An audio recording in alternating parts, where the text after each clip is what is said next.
عبدالله ابن عباس رضی الله عنه د نبی علیہ السلام تر زوی ده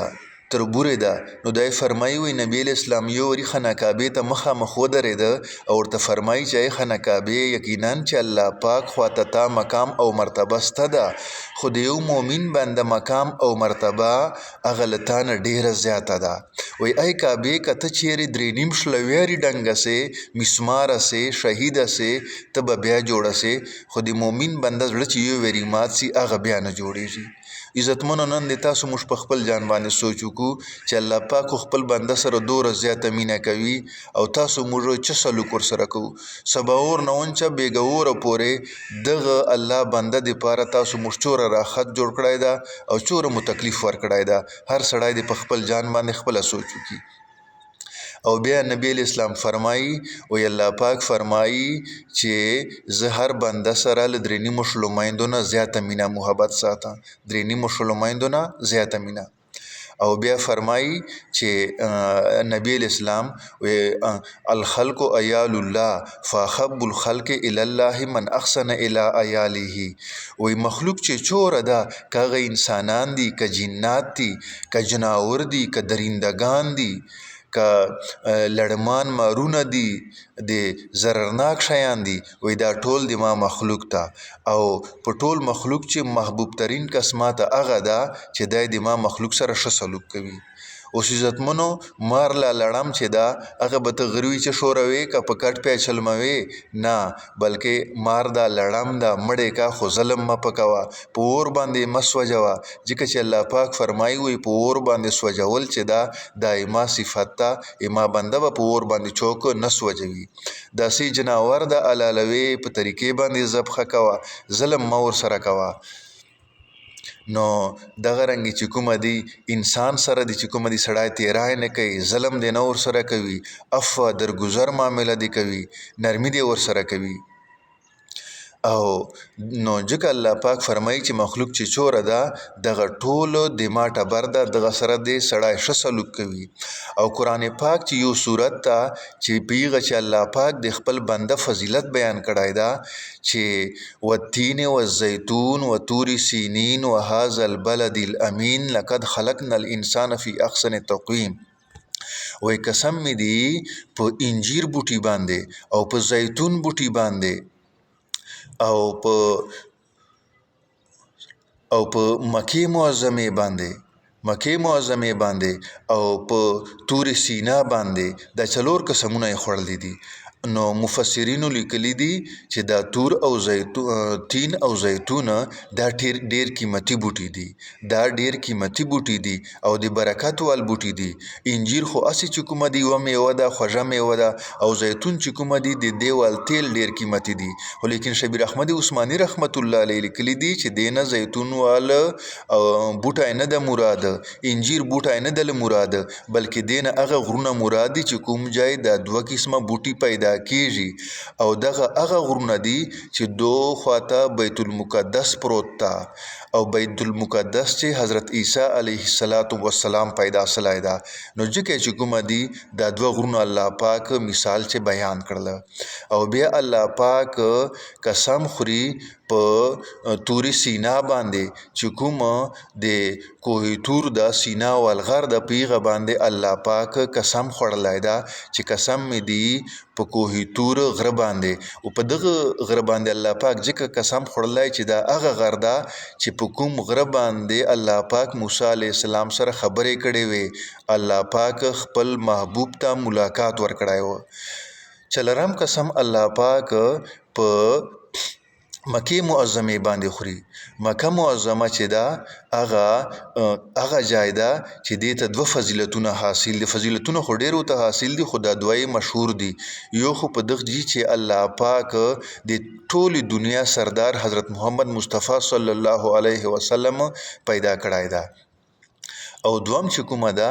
په دغه جی باندې الله پاک قرآن پاک غوندې عظیم الشان کتاب نازل کړی ده چې الله پاک فرمایي چې تر قیامت پورې به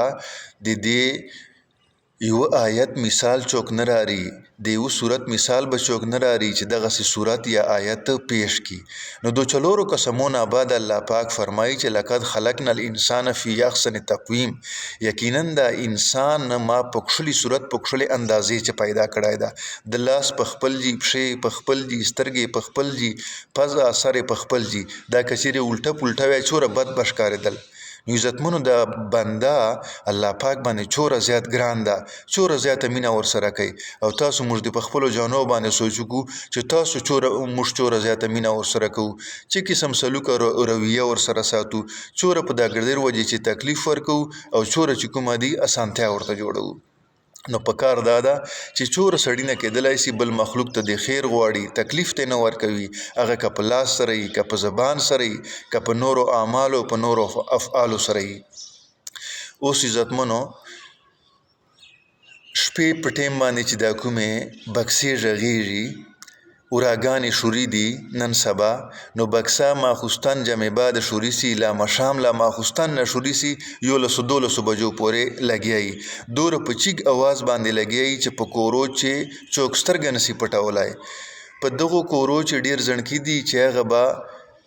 کالجانو والی یونیورسټیو وال بی د سکولانو وال بی هغه شپې 11 بجو پورې سبقان وایي سبا به پرچې ته امتحانو ته به تیاری کوي په دغو کورو چې به بیمارانی ګردې روز بیا په تکلیف باندې تیره کړي اوس په سترګه پټوي لا به چې کومه دی الله پاک دو ته چنا چې سکون آرام ورکړی اوس په سکون یا آرام کوي هغه تا په بکسو سره ورک بیا د اکثر کسان چې کومه دي هغه خو ملازمتونه به کوي مزدوریګانې به یې کړي نور کاروبارونه تجارتونه بیا کړي اوس په 2 شپې کور ته راشي چې سترګه به پټو سبا اور به بیا وخت وځو نو هغه خوب ته چې کومه دي حرام ک ور خراب ته ک ته په خپل سوچ وکا چې دا تا ګټه وکړه که نقصان دی وکړه بیا عزت منو بکسو ژغول دبلی باجې دغه خو نبی اسلام فرمایي چې حرام کار دا په دې باندې الله پاک ناراضه کیږي وای نبی اسلام چې کوم ځای بکسې لا دبلی باجې د تماشې د کیسې ارویدلې نو وای غوژو ته به ګوته غړې کړلې او دور لری به ته چې کله به د بکسو د دبلیو باجو سریندو ول आवाज ور ختم سو او تاسو مشخه په خپل ارو ور سره چې کومه دی ګردی کلی ته ور ارو نو جسمانی تکلیف ته ورک روحانی تکلیف ته ورک چې چوره ګناه یتا د کیږي دوره ګناه به یتا ور سره کیږي ولی چې سبب تور پاره وګرځیدل دا بکسې تور اروي نو دا تکلیف چې کومه دي که روحانی ده که جسمانی ده دا تا ورک اول خو بکسو ژغول په کار نه دی حرام کار ده ناروا کار ده که بیا بالکل نه منې کېږي چې خامخا بیا ژغوم زه چې کومه دي شادي نه په غم کوم بیا دا مهرباني د سړی کوي چې په خپل کور چې دی په مدم اواز سره ژغوي حالانکه بیا حرام کار ده ګناه دی کېږي ګناه نه د خلاصون نسته ده شیطان د خپل کور تر ګټ که رحمان د خپل کور نه وبېړه اوس عزتمنه په دغ ترتیب باندې چې د کومه اورا وکړه کومه شادي دی وکړه چې شیطان دی چې کومه دی کور تر ګټ ک نو په دغه مجور باندې به ته چې مزه وکي چې به په خپل زمدانه نه خوند واخلي دغه نتیجه به دا روزي چې بیا به صاحبانو ته پرېږي پیرانو ته به پرېږي مولیانو ته به پرېږي ورته وایي به وایي ما مجور چې کومه دی میرګی دی په پیران پر اغلی دي دورې پر راځي کور چې جګړې کوي یې زوی والا کیسه مې مني زوی مې چې کومه دي کیسه مني زوی مې نه خپل ک ای موږ والا کیسه نه مني نو دغه لانجې پانجې به او په تعویزانو پسې بشورې خو عزتمنو د دې حل تعویزان نه ده نقصان تا په خپل کړای ده په کار خداو چې تا موټر چې دغه ناوې سره رحمان ذات را وړای وي الله دې ور سره را وړای وي دینداری دې ور سره را وړای وي دغه په ځای باندې تا شیطان ور سره را وړ او شیطان دې چې ور سره را وړ شیطان خو به تا ته کور چې لانجې جوړي تا ته به جګړې جوړي عزتمنو مقصد مې د خبرې داو چې ورا سړی تیروي په عزت سره دی تیروي په دغه انداز باندې دی نه تیری چې بکسې دي او دوره په چیګ आवाज باندې خلاصوله چې ټول کله چې کومه دی له دغو بکسو نه تنګ ده بیا د غرنګي عزتمنو دغه بکسې چې دا کومې موږ په سندرو چې ژغو نن په جلسو چې ژغو ا دوره په چیګ आवाज سره ژغو چې ټول کله ورنه تنګي ټول کلی سترګه نسي له پټولای. په دغو کورو چې حفیظان دي، د مدرسو ول طالب علمان دي، د سکولانو کالجانو ول زڼکي دي، بیماران به په دغو کورو چې ستړي ستوماني به او تا چې کومه دي بکسې ورته روانې کړي دي. ټیک ته مسایل پسې بیانوي، فضایل بیانوي، نعتونه بیانوي، ماخوستن جمع پورې دی وږغېږي، تکلیف نسته، دا خلکو ته به فایده ورسېږي. خو نه دا چې تر 11-12 بجو پورې په فل سپیډ باندې بکسې خلاصې دي او چې کومه دي خلکو ته تکلیف ورکوي. نو ته په خپله فیصله وکړه، سوچ وکړه چې دا دینداري ده که دا بېدیني ده. دا دینداري ده که دا بېدیني ده چې بکسه دې په فول اواز باندې خلاصه کړې ده او ټول کلی غمجنه پریشان ده ورسره. نو ټیک ته جلسې به کوو، نعتونه به غږوو، خو لیکنه په طریقې باندې په کم اواز باندې ماخوستن جمع پورې ګنټه نیمه چې کومه دي جمع بعده چې په دغه سړی نه تنګېږي. اوس که ګردۍ شپه ته دغسې په جلسو سریندو باندې تېره کې د سباور به خلک چیږي که نه به چیږي. بیا چې څوره کسان اته د بکسو له وجې نه سترګه نسي پټولی شپې سباور ته دونه وخت چیکسله جمع له پاتسلې لمنځونه له قضا سله دغه والا سزا دغه وال ګناهونه باید تا پسې جي که نه به جي. ته خپله په دغشي باندې سوچ وکړه. اخري خبر عزتمنو کوم هغه دا ده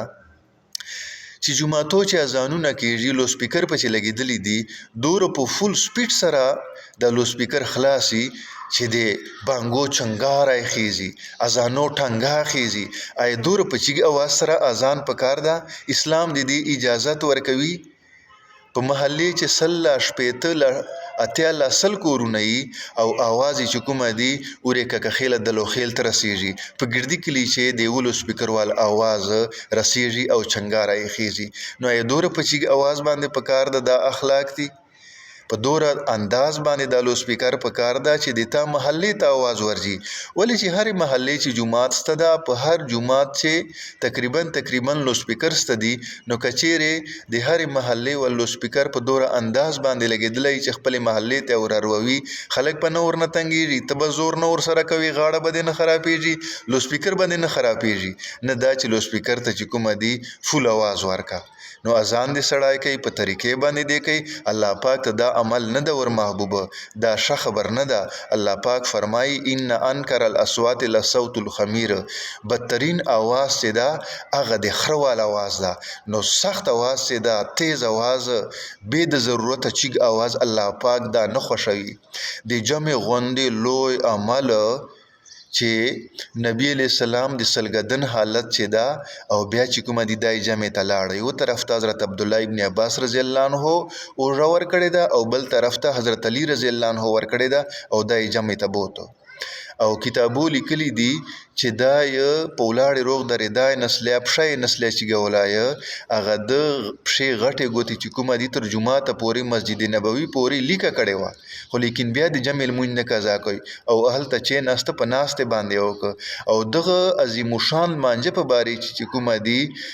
نبی اسلام حدیث مبارک ته وایي تاسو پسې چې شاته څوره کسان ولاړي قرات